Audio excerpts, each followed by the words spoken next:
ये कहानी एक योद्धा के जीवन से प्रभावित एक मोटिवेशनल स्टोरी है जो आपको अपनी जिंदगी को देखने का एक नया नजरिया सिखाएगी। बहुत समय पहले की बात है, सबल नाम का लड़का पूरे दिन अभ्यास करके सो रहा था तो उसे एक रात बुरा सपना आता है जिसमें वह हर रोज की तरह अपने गुरु के आश्रम में तलवारबाजी के मुश्किल दांव पच्चों का अभ्यास कर रहा था। उसका अभ्यास अच्छा चल रहा था, लेकिन जैसे ही वह एक ऊंची छलांग लगाकर जमीन में वापस आता है, उसका एक पैर टूटकर कांच के टुकड़ों की तरह बिखर जाता है। उसकी ऐसी हालत देखकर सभी लोग डर जाते हैं, लेकिन एक रहस्यमय आदमी बड़ी शांति से उन टुकड़ों को इकट्ठा करने लगता है, जिसने काले रंग के जूते पहने हुए थे। सबल घबराकर नींद से जाग जाता है। उस समय रात्रि से सुबह होने वाली थी और वह खुद को शांत करने के लिए बाहर टहलने निकल जाता है। कुछ देर चलने के बाद वह एक पुराने घर के बाहर आकर रुक जाता है और उसके बाहर पेड़ के नीचे जाकर बैठ जाता है।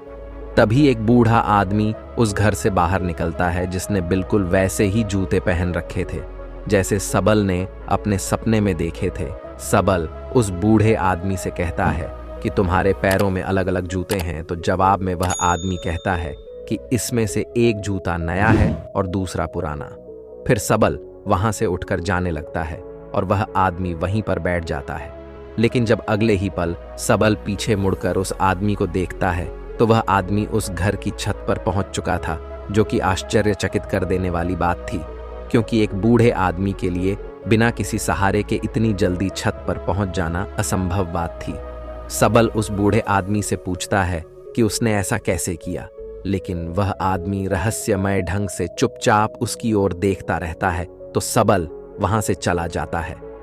फिर सबल आश्रम के अभ्यास मैदान में तलवारबाजी का अभ्यास करने जाता है। सबल अपने आश्रम का सर्वश्रेष्ठ तलवारबाज था, लेकिन वह अपने प्रदर्शन से संतुष्ट नहीं था। वह खुद को दूसरों से बेहतर समझता था, इसीलिए वह थोड़ा घमंडी भी था। अपने आप को सबसे श्रेष्ठ साबित करने के लिए वह तलवारबाजी पर ऐसे ऐसे प्रयोग करता था जो कि बहुत ही मुश्किल और खतरनाक थे। ऐसे प्रयोग करके वह सर्वश्रेष्ठ तलवारबाज बनना चाहता था, क्योंकि तलवारबाजी के क्षेत्र में ऐसे प्रयोग और अभ्यास आज तक किसी ने नहीं किए थे। लेकिन उन अभ्यास को वह कर नहीं पा रहा था और बार बार जमीन पर गिर जाता था। उसके गुरु को यह सब जानलेवा सबल का अभ्यास पागलपन लगते थे। वह उससे कहते हैं कि तुम एक बेहतरीन योद्धा हो, लेकिन तलवारबाजी के इन अभ्यास को कर पाना संभव नहीं है, क्योंकि इसके लिए असाधारण ताकत, अचूक तकनीक और निडरता की जरूरत है। और अगर तुमसे जरा सी भी गलती हुई तो तुम बुरी तरह घायल हो सकते हो या फिर तुम्हारी जान भी जा सकती है। गुरु की बातें सबल को दुखी कर देती हैं। उसे इन विशेष अभ्यास को करने के लिए विशेष प्रशिक्षण की जरूरत थी, तो वह मदद मांगने वह उस बूढ़े आदमी के पास चला जाता है।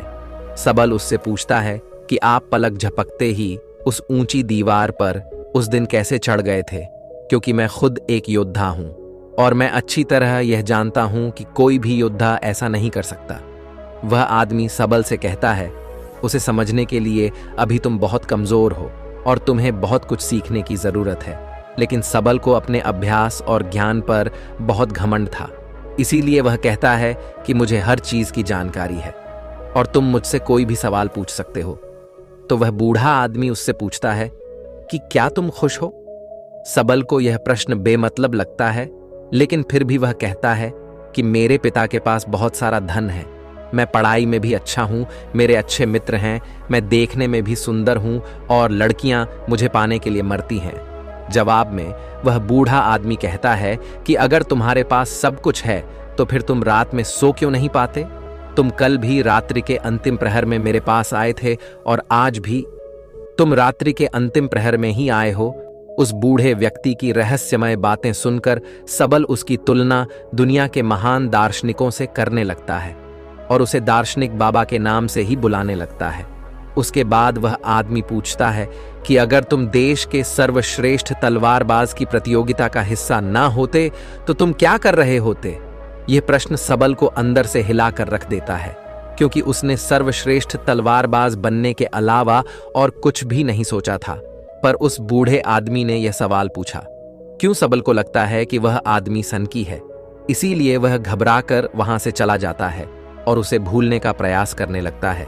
अपनी रोजमर्रा की जिंदगी की तरह वह दोस्तों के साथ मजे करता है, नशा करता है और लड़कियों को आकर्षित करके उनके साथ समय बिताता है। पर इसी दौरान अचानक सिर्फ एक पल के लिए वह दार्शनिक बाबा उसके सामने आ जाता है, जो एक इशारा था कि सबल अपनी हरकतें सुधारे। तो सबल दार्शनिक बाबा से मिलने उसके पास चला जाता है। उन दोनों में थोड़ी बातचीत के बाद ज्योति नाम की लड़की खाना लेकर आती है, जो कि उस बूढ़े व्यक्ति की मुंह बोली बेटी थी। फिर वो दोनों खाना खाने लगते हैं तो सबल अपने मुंह में खाना ठोसने लगता है और जल्दी जल्दी खाने लगता है। लेकिन दार्शनिक बाबा कहता है कि तुम्हें अपना खाना आराम से आनंद लेते हुए खाना चाहिए। वह कहता है कि तुम्हारे अंदर बहुत सी गलत आदतें हैं और अगर तुम मुझसे प्रशिक्षण लेना चाहते हो तो आज से ही तुम्हें मित्रों के साथ बेमतलब घूमना, नशा करना, मांस खाना, गलत काम बंद करना पड़ेगा। लेकिन सबल को अपने प्रशिक्षण और अभ्यास पर बहुत घमंड था, तो दार्शनिक बाबा उसे कुछ समय के लिए घुटने मोड़कर खड़े रहने के लिए कहता है, जो देखने में तो बहुत आसान लगता है, लेकिन थोड़ी ही देर में सबल का सब्र जवाब दे देता है और वह वहीं जमीन पर गिर पड़ता है। अपना घमंड टूटने और खुद को बेइज्जत महसूस करने के बाद सबल गुस्से में वहां से जाने लगता है। तो दार्शनिक बाबा उसे कहता है कि आत्म अनुभव हमें बहुत सी नई चीजें सिखाता है। हमारे अंदर हर सवाल का जवाब है, इसीलिए बाहर से सोचना बंद करो और अपने अंदर अपने आत्म अनुभव से उनके जवाब ढूंढो। फिर तुम्हें पता चलेगा कि तुम रात को इसलिए नहीं सो पाते क्योंकि तुम अंदर से खाली हो और तुम्हें अपने खालीपन से डर लगता है। वह यह भी कहता है कि एक योद्धा के लिए शरीर और दिमाग दोनों पर नियंत्रण होना बेहद जरूरी है और वह सबल को एक योद्धा की तरह प्रशिक्षित करने के लिए मान जाता है। अगले दिन सबल जब अपने आश्रम के अभ्यास मैदान में जाता है तो वहां उसे पता चलता है कि उसके मित्र के हाथ में अभ्यास के दौरान गहरी चोट आ गई है और अब उसका मित्र देश की सबसे बड़ी प्रतियोगिता में हिस्सा नहीं ले पाएगा। इस बात से सबल के मित्र को प्रशिक्षित करने वाला शिक्षक बहुत परेशान था, क्योंकि वह तीरंदाजी में सबसे श्रेष्ठ योद्धा था। रात को सबल फिर दार्शनिक बाबा से मिलने जाता है। उस समय दार्शनिक बाबा बैलगाड़ी के पहिए को सुधार रहे थे। वह सबल से एक लोहे का टुकड़ा मांगता है, तो सबल जानबूझकर उस लोहे के टुकड़े को बाबा की तरफ तेजी से फेंकता है, लेकिन बाबा बिना उसकी ओर देखे बड़ी आसानी से उस लोहे के टुकड़े को अपने हाथों में पकड़ लेता है। सबल दोबारा से ऐसा करता है, लेकिन दार्शनिक बाबा फिर से उसे बिना देखे पकड़ लेता है। दार्शनिक उससे कहता है कि हमारे दिमाग में लाखों बेतुके विचार चलते रहते हैं, जो हमारे लक्ष्य को धुंधला बनाकर हमें भटका देते हैं। फिर वह सबल को थप्पड़ मारकर उसे उकता है और बदले में मुक्का मारने के लिए कहता है। पहले तो सबल शांत रहता है, लेकिन जब वह दार्शनिक बाबा पर हमला करता है तो दार्शनिक उसे पलक झपकते ही उसे नीचे गिरा देते हैं और उससे कहता है कि अपने लक्ष्य के अलावा जो कुछ भी तुम्हारे दिमाग में चल रहा है वह सब बेकार है। उस कचरे को अपने दिमाग से बाहर निकाल दो। और वह उसे अगली सुबह नदी के पुल के ऊपर मिलने बुलाता है।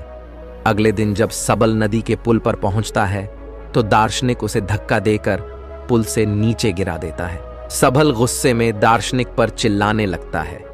तब दार्शनिक कहता है, जिस पल तुम नीचे गिर रहे थे उस पल तुम्हारा दिमाग बिल्कुल खाली था, अब फिर से उसमें कचरा भर चुका है। सबल गुस्से में कहता है कि मेरे दिमाग में कोई कचरा नहीं भरा है। तो दार्शनिक सबल के दिमाग पर नियंत्रण करके वह सब देखने लगता है जो उसके दिमाग में चल रहा था। फिर वह कहता है कि अगर तुम अपना ध्यान इन फिजूल के विचारों में रखोगे तो तुम अपने वर्तमान के पलों को जी नहीं पाओगे, और जब तुम अपना सारा ध्यान वर्तमान के पलों में रखोगे तब तुम्हें पता चलेगा कि तुम क्या कर सकते हो और इतने अच्छे से कर सकते हो। सबल को चोट लगने के बाद तीरंदाजी सिखाने वाला शिक्षक सभी छात्रों की परीक्षा ले रहा था। इस दौरान सबल दार्शनिक के सिखाए तरीके से अपने ध्यान को एकाग्र करने में सफल हो जाता है और पूरी एकाग्रता के साथ तीरंदाजी का बेहतरीन प्रदर्शन करके दिखाता है, जो कि शायद उसके मित्र से भी बेहतर था। सभी लोग ऐसे प्रदर्शन को देखकर हैरान रह जाते हैं। फिर उस रात दार्शनिक को पूरी बात बताता है। वह खुश था और उसे अपने प्रदर्शन पर नाज था, क्योंकि दूसरे खिलाड़ी योद्धा उससे जलने लगे थे, लेकिन दार्शनिक को उसकी बातों में कोई दिलचस्पी नहीं थी। वह कहता है कि तुम अभी भी अतीत में जी रहे हो और तुम्हें अपने प्रदर्शन पर घमंड भी है। इसका मतलब अभी तुम कुछ भी नहीं सीखे। इतना कहकर वह उसे घर जाने के लिए कहता है और आज रात उसे कुछ भी सिखाने से मना कर देता है। लेकिन यहाँ कुछ अजीब होता है। सबल वहां छुपकर सुबह होने का इंतजार करता है और सुबह होते ही दार्शनिक का पीछा करने लगता है। दार्शनिक सांभर के अभ्यास मैदान में चला जाता है और जाकर एक ऊंचे स्थान में बैठ जाता है। सबल दार्शनिक के बगल में जाकर बैठता है तो वह महसूस करता है कि वह सभी खिलाड़ी योद्धाओं के दिमाग को पढ़ पा रहा है। वह उनके दिमाग में चल रही सभी बातों को सुन सकता है। उसे हैरानी तो तब होती है जब सबल स्वयं को उस अभ्यास मैदान में आते हुए देखता है। यह देखकर वह अपनी जगह से नीचे गिर जाता है। फिर उसे पता चलता है कि यह सब तो उसका भ्रम है। ना तो सुबह हुई थी और ना ही उसने दार्शनिक का पीछा किया था। यह तो दार्शनिक था जो उसके दिमाग से खेल रहा था। दार्शनिक उससे कहता है कि अभी तो तुम्हें बहुत कुछ सीखना बाकी है। लेकिन सबल बुरी तरह से डर चुका था तो वह घबराकर वहां से चला जाता है। इस घटना का सबल पर उल्टा असर पड़ता है। उसका आत्मविश्वास नीचे गिरने लगा था, जो उसके साथी योद्धा भी महसूस करते हैं और उसका शिक्षक भी, क्योंकि उसका प्रदर्शन कमजोर पड़ने लगा था। अगले दिन वह दार्शनिक के घर के बाहर ज्योति को देखता है, जो कि दार्शनिक के लिए खाना लेकर आई थी। वह उससे कहता है कि मुझे लगा था कि दार्शनिक के तरीकों से मैं एक बेहतर योद्धा बन सकता हूं, लेकिन मेरे साथ बिल्कुल उल्टा हो रहा है। फिर दार्शनिक सबल से वो सारे काम करवाता है जो आज से पहले उसने कभी नहीं किए थे, जैसे कि कचरा साफ करना, गंदगी साफ करना, कपड़े धोना और लोगों की मदद करना, दोस्तों के साथ घूमना और गप्पे मारना, बंद मांस खाना। बंद सबल ये सब कर तो रहा था, लेकिन उसे यह सब बेमतलब लग रहा था। उसका प्रदर्शन सुधरने की बजाय दिन प्रतिदिन खराब होता जा रहा था, क्योंकि वह दार्शनिक की शिक्षाओं को समझ नहीं पा रहा था। और एक दिन तंग आकर वह दार्शनिक से झगड़ने लगता है। वह कहता है कि गंदगी साफ करके मैं कौन सा योद्धा बन सकता हूं। लेकिन दार्शनिक कहता है कि मैं तुम्हें किसी भी स्थिति में ध्यान करना सिखा रहा था और इससे तुम्हारा घमंड और बुरी आदतें कम हो जाएंगी। लेकिन सबल का गुस्सा बढ़ता ही जा रहा था। वह कहता है कि तुमने पहले दिन मुझसे पूछा था कि क्या मैं खुश हूं, तो आज मैं तुमसे पूछता हूं कि क्या तुम इस खंडहर घर में खुश हो। असल में सबल को लगता है कि दार्शनिक जिंदगी से हारा हुआ व्यक्ति है जो अपनी जिंदगी में सफल नहीं हो पाया है, और उसकी रहस्यमयी बातें सुनकर वह गलती से उसके चक्कर में फंस गया है। दार्शनिक उसे अपनी भावनाओं पर काबू करने के लिए कहता है, लेकिन सबल तो उसकी एक भी सुनने को तैयार नहीं था और गुस्से में वह दार्शनिक से कहता है कि अपनी खुशी में खुद तलाश लूंगा और अपना प्रशिक्षण छोड़कर वहां से चला जाता है। अफसोस सबल यह समझ नहीं पाया कि दार्शनिक उसे निस्वार्थ भाव से दूसरों की सेवा करना सिखा रहा था, जिससे उसका घमंड कम हो सकता था। खैर, सबल ने अपनी पुरानी दिनचर्या को वापस अपना लिया था, जैसे नशा करना, मांस खाना, दोस्तों के साथ बेबजाय का समय बर्बाद करना, लड़कियों को आकर्षित करके उनके साथ समय बिताना और दूसरों से श्रेष्ठ दिखने के लिए जानलेवा अभ्यास करना। एक दिन ऐसे ही जब वह खतरनाक अभ्यास कर रहा था, तब ऊंचाई से गिरने पर उसका पैर बुरी तरह घायल हो जाता है। इलाज के दौरान उसे पता चलता है कि उसके बाहिने पैर की हड्डी सिर्फ टूटी नहीं है, बल्कि चकनाचूर हो गई है, जिसमें अलग अलग 15 दरारें पड़ चुकी हैं। चिकित्सक उससे कहते हैं कि अगर तुम अपना ठीक से ध्यान रखोगे तो अगले कुछ महीनों में तुम चलने लगोगे। सिर्फ चलने सबल को पता चल चुका था कि उसका सर्वश्रेष्ठ तलवारबाज बनना अब लगभग असंभव हो चुका है, क्योंकि उसे चलने के लिए भी बैसाखी का सहारा लेना पड़ता था और उसका प्रशिक्षण भी पूरी तरह से बंद हो चुका था। टांग टूटने के साथ ही अब उसका घमंड भी टूट चुका का था। फिर एक दिन ज्योति उससे मिलती है। उसे सबल की चिंता हो रही थी, क्योंकि देश की सबसे बड़ी प्रतियोगिता में हिस्सा लेने का उसका सपना टूट चुका था। वह दोनों एक दूसरे को अच्छी तरह से समझते थे और वह एक दूसरे को पसंद भी करने लगे थे। साब अपने सपने को यूं ही टूटता हुआ नहीं देखना चाहता था, इसीलिए वह अपने शिक्षक से मिलता है और कहता है कि मैं अभी की छोटी छोटी प्रतियोगिताओं में तो हिस्सा नहीं ले पाऊंगा, लेकिन 10 महीने बाद योद्धाओं के चुनाव की जो अंतिम प्रतियोगिता होगी, मैं उसमें जरूर हिस्सा लूंगा, जिसके लिए उसने प्रतियोगिता कराने वाली समिति को अपना आग्रह पत्र भी भेज दिया है। लेकिन शिक्षक को उसकी हालत देखकर लगता है कि सबल अब कभी भी प्रतियोगिता में हिस्सा नहीं ले पाएगा, क्योंकि उसके पैर की हड्डियां टूटी हुई हैं।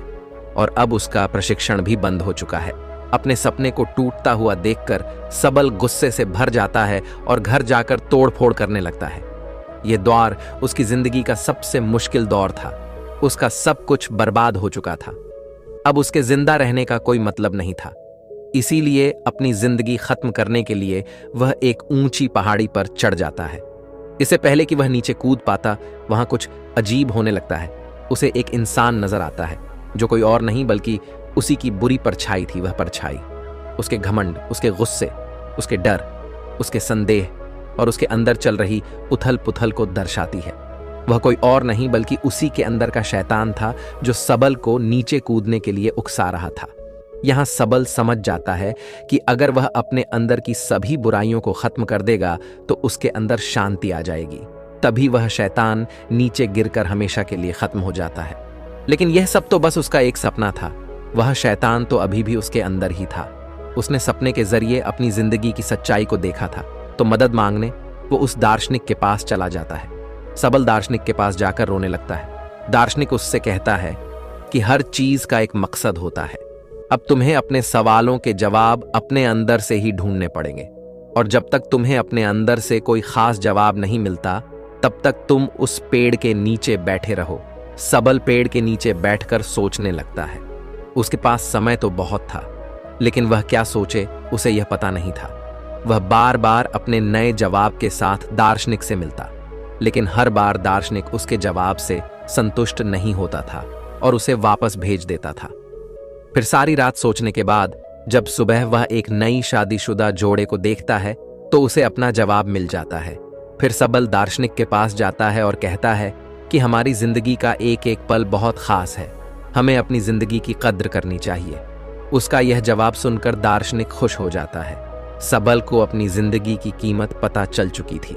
अब ऊंचाई से कूदने के विचार उसके दिमाग में नहीं आएंगे। दार्शनिक के साथ रहते हुए वह बहुत सी नई बातें सीखता है।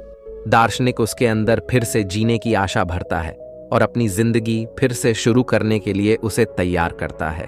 फिर एक दिन सबल अपने मित्रों से मिलता है और अतीत में अपने बुरे व्यवहार के लिए उनसे माफी मांगता है। उसके मित्र सबल का यह रूप देखकर हैरान रह जाते हैं।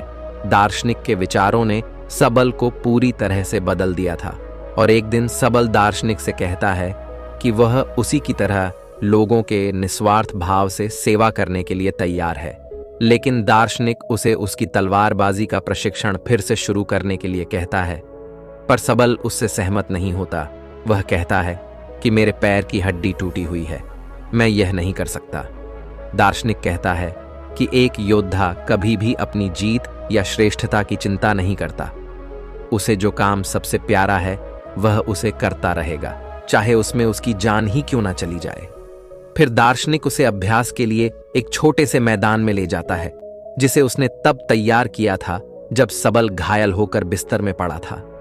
अपने पैर में 15 चोटें होने के बाद भी सबल पूरी मेहनत और लगन से अभ्यास करता है और खुद को आने वाली प्रतियोगिता के लिए तैयार करता है। और एक दिन जब वह अभ्यास के लिए अपने पुराने आश्रम में जाता है तो उसे देखकर उसके साथी योद्धा और शिक्षक हैरान रह जाते हैं। लेकिन सबल की परेशानी तो तब बढ़ती है जब उसका शिक्षक उसे एक चिट्ठी देता है।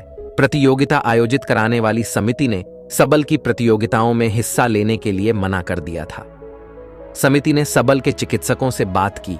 उन्होंने सबल के शिक्षक से भी पूछा, लेकिन शिक्षक ने सबल को अपने घमंड में आकर जानलेवा अभ्यास करते हुए देखा था।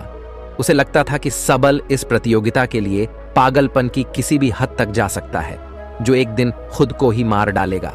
इसीलिए उसने साब की हिस्सेदारी का समर्थन नहीं किया। अपने मंजिल के इतने करीब आकर एक बार फिर से उसका सपना टूट जाता है। दार्शनिक उससे कहता है कि कोई भी असहमति पत्र तुम्हें रोक नहीं सकता, तुम वह करते रहो जो तुम्हें अच्छा लगता है। लेकिन सबल कहता है कि मेरा लक्ष्य सिर्फ अभ्यास करना नहीं, बल्कि देश की सबसे बड़ी प्रतियोगिता में स्वर्ण पदक जीतना है। दार्शनिक कहता है कि स्वर्ण पदक जीतना सिर्फ एक लालच है। अगर वह मिल भी जाए तो क्या, जब तक तुम अंदर से खुश नहीं हो, कोई भी बाहरी चीज तुम्हें खुशी नहीं दे सकती। दार्शनिक उसे अपनी भावनाओं पर काबू करने के लिए कहता है, लेकिन सबल बहुत परेशान था। वह गुस्से में आकर दार्शनिक से कहता है कि मैं अपना सब कुछ छोड़ने के लिए तैयार था, लेकिन तुमने मुझे फिर से प्रशिक्षण के लिए कहा। वह काफी हताश हो चुका था, उसे कुछ समझ नहीं आ रहा था, तो अपने अंदर से जवाब ढूंढने के लिए वह उस पेड़ के नीचे बैठ जाता है।